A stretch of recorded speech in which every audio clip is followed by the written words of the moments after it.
Another monster bombshell has dropped in the NFL as Antonio Brown has signed with the Tampa Bay Buccaneers. Yes, AB is back in the league after a bit of a drama-filled hiatus that involved him leaving his longtime Pittsburgh Steelers, spending a, well, wild offseason with the Oakland Raiders before making his way to the New England Patriots for about a week until he was accused of sexual assault again. This was reported by ESPN's Adam Schefter and is currently said to be a one-year deal. First of all, please do subscribe if you enjoy the video to make sure you don't miss any future uploads. It really helps us out and allows us to continue to make content for y'all. First things first, AB over the last year and a half, I swear, has retired it feels like 10 times. And for me, if you at all thought that at any time he was actually retiring, well, I don't know what to tell you. It was never actually going to happen. It all was just, you know, false threats, and everybody knew that. Like I said, this is a one-year deal, and with the season nearly already halfway over, it's more or less just a rental for, well, the second half of the 2020 NFL season. AB is going to have the chance to show teams that he either A, still has it, or B, is a complete nut job. Bodybuilders, this is pretty freaking low.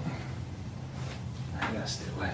Not bad. If he can prove that he still has it and he can prove that he could be a competent person in the locker room, well, I would expect him to get a pretty nice contract this offseason. He is expected to make his debut this season in Week 9 against the Saints, and that is, of course, because he was suspended for the first 8 games of 2020. This, of course, comes from Roger Goodell in the NFL due to some of his personal conduct issues. Now, first things first, there have been plenty of rumblings that he was going to go to the Seattle Seahawks for about the past week or so now. This, of course, coming up as his suspension was slowly coming up to an end. A lot of people believed that he was going to go to Seattle and play with Russell Wilson. And everybody's like, why would he go to Seattle?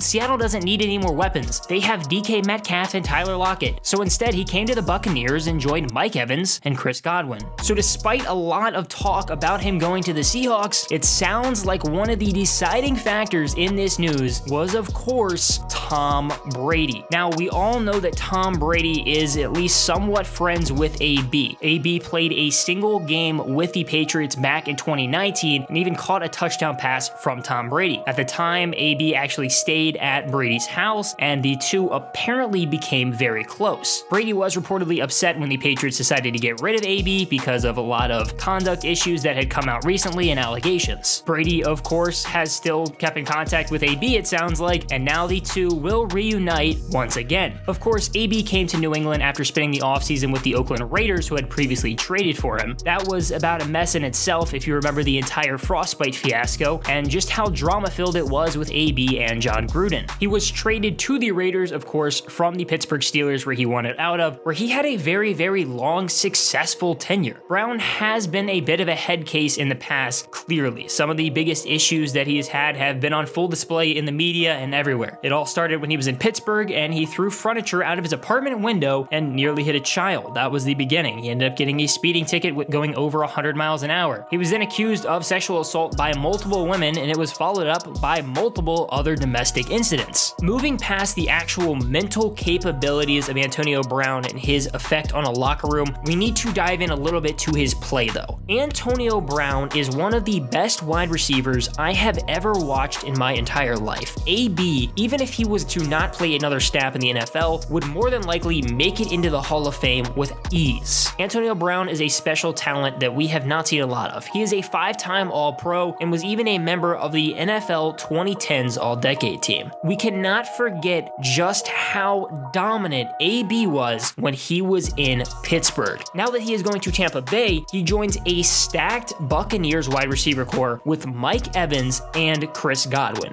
I don't even know who the number 1 is in Tampa Bay out of Mike Evans and Chris Godwin. I think Mike Evans is one of the best wide receivers in all of the NFL. Chris Godwin is emerging as one of the best wide receivers of the NFL, and AB, before he became a nutcase, was the best wide receiver in the NFL. If AB can come into Tampa Bay and immediately click, I don't really know what to say about this offense. Tom Brady complained for so long in New England that he did not have anybody to throw the football to. And now, in his first year in Tampa Bay, he is looking like he is going to have Mike Evans, Chris Chris Godwin, and Antonio Brown to throw the football to. Simply put, if Tom Brady can't get it done with that wide receiver core, I don't know what to tell you. The dude is old, but if he can't do it with those guys, it truly is the end for Tom Brady. I, for one, am actually very excited to see AB get another chance. I really hope that everything is kind of sorted out in his personal life and he can really come out and fire on all cylinders here at the pros again. AB is an incredible talent, and he's somebody that I love watching. And if you remember watching him back in his days where he was a fantasy football just absolute G, then you remember just how dominant he was paired up with Ben Roethlisberger. Now he's back with his buddy Tom, and he has the chance to make another name for himself, prove that he can continue to do it at a high level, and if he does that, he might be staring down a lot of money this offseason, and it just may be the continuation of Antonio Brown's career. Thank you for watching. Make sure you subscribe if you enjoyed, and if you want to stay up to date with Darren and I, follow us on Instagram and Twitter. We love interacting with y'all and appreciate the support.